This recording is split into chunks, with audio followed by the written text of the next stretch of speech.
coming from a non-technical background, it's not very clear for me actually, like the difference, between AR, VR and how UX people will be collaborating here.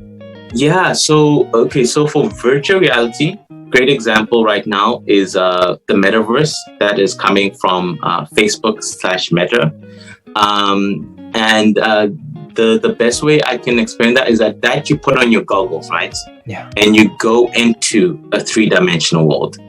And you experience that 3-dimensional world, either visiting Tokyo, visiting Canada, or some other place, right? It takes you to that place. Augmented reality uses your existing context to so I'm not going to, right now, if I start using augmented glasses, Spotify release some glasses. Big players there are, again, Facebook. And you've got Natica, I'm pronouncing the name wrong, but the Pokemon guys, really big. Oh, Niantic? Well. Niantic, yes. Yeah, exactly. As well with ARVR.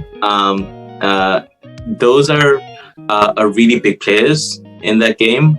Google as well, but Google is not as possible. And I'll say Apple in the AR space, And what they all do is that they bring your context into it, right?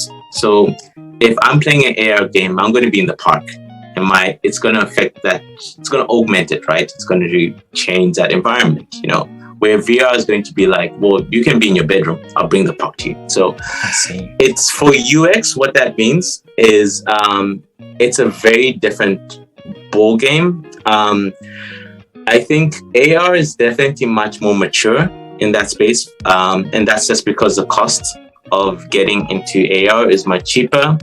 However, things such as usability testing is very new to UX designers, and because there's a lot of skill sets that go beyond